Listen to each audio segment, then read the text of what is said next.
Here's my floors after I took everything out of the interior. And I was pretty shocked to see what I found under there because I always assumed they were pretty solid. I was shocked to see so much rust, but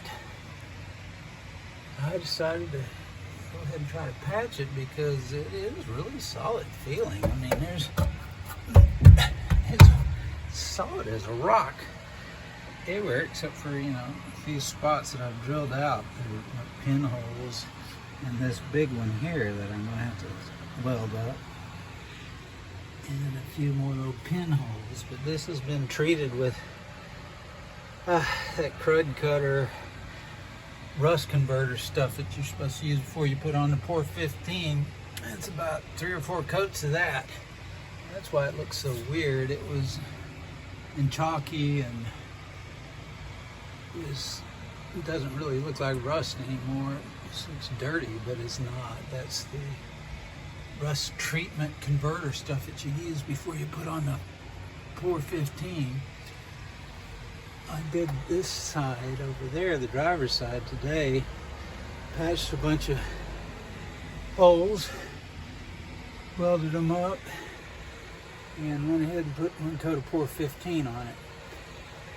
I had to stop and just work on that one side, I decided, because my welder won't quite reach over here without turning my car around. I didn't feel like turning around, so I said, why not just do half at a time? Break it up into a smaller job. So there's 1 coat on that side. All the holes patched up. Got to do the same thing over here soon. Maybe tomorrow, we'll see. Here's my inside brace I made to go over my tunnel to support the cross member for the torsion bar that runs through there, and I had to cut right there in the tunnel to get the transmission in. So I made that brace to go over the top of the tunnel, and those bolts go through into the cross member below and hold it up close to the tunnel, sides of the tunnel right there on either side. And then I want to make a new transmission trans mount from below that's going to be extra strong too.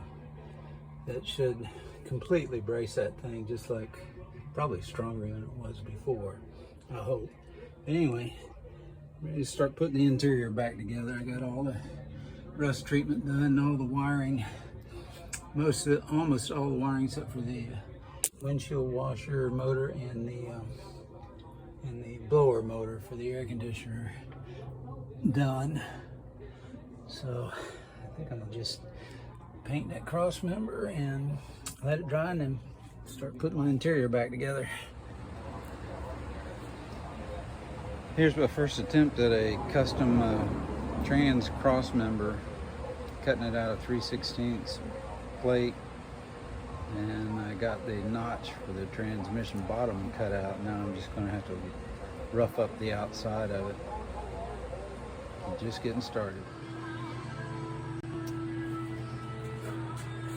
Getting closer. It's still cutting it out, mocking it up. I'm almost ready to start putting it together. That's going to come up there like that. And then it'll be a real cross member. But still working on it. Here I am getting it tacked together. Getting ready to test fit it again. Just got a couple tacks on those ears.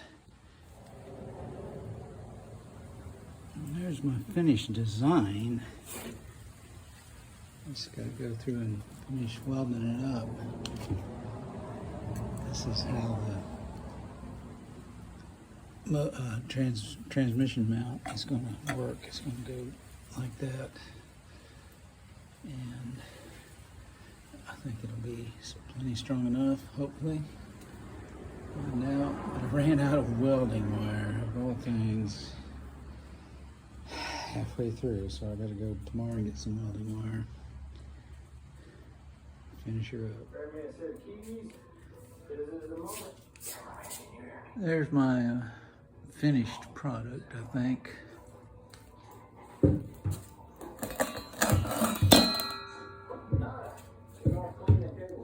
I got her all notched out for exhaust, final welded,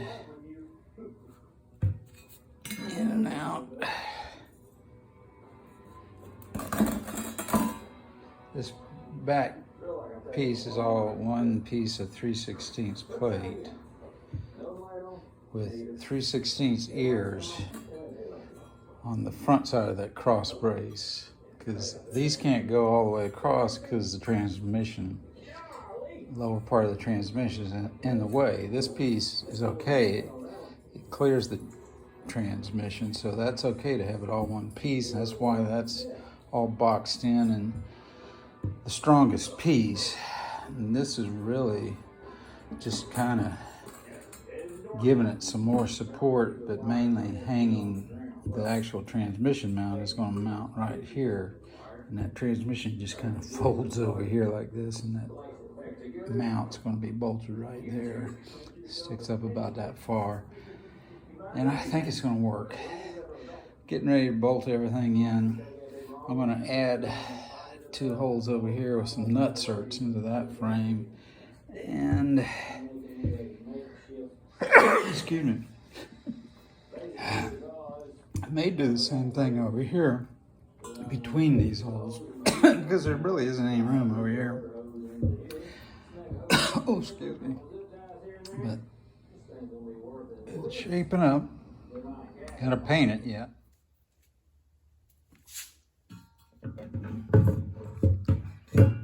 Just the finish trans mount. All painted up, ready to go in. 1029 Bob FM.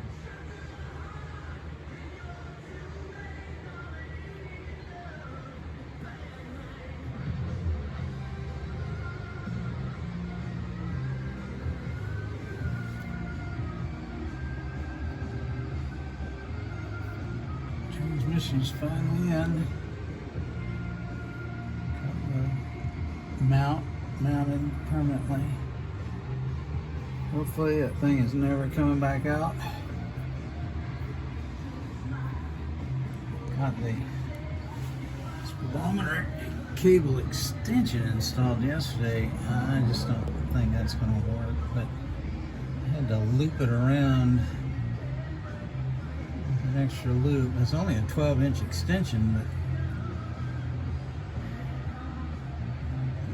it just isn't long enough with the original one in there. I'll try this extension. If this doesn't work, I'll just have to order a whole new one, I guess. I don't look forward to putting a new one of those in because it looks like a real bear. But hopefully this will work. Or I'll just do without a speedometer. But yeah, she's coming together. I'm wiring up the overdrive and lockout converter. I'll go up top.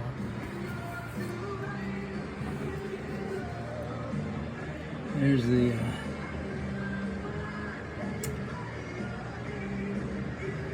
reverse lockout cable, and then that one with the braided sheathing is the 3 wires coming from the overdrive and torque converter lockup solenoid in the transmission going into the firewall right there.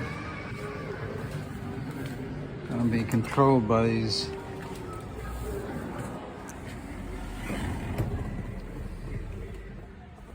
switch I found online and modified. It's a motorcycle handlebar switch. I think it'll work pretty good. That's going to be off. That's the overdrive on the top. That'll be overdrive, and that'll be lock up. And just bring them back I can shift fine like that. It's pretty steady. And there's the, run the wires just right over here to the ground.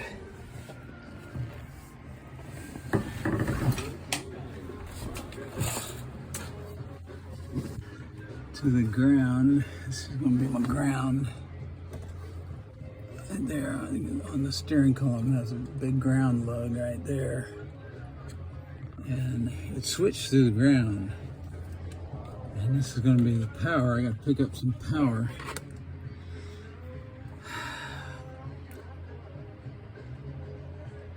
So the power goes from here to the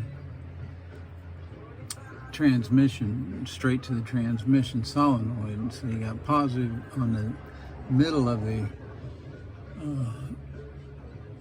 solenoid in the transmission, and when you ground one of these other two wires, the overdrive and the lockup, it switches them on.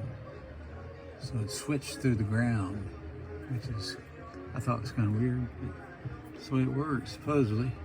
So I got to find the switched positive voltage and put a fuse in there somewhere. And then hopefully that'll be the last of the wiring forever.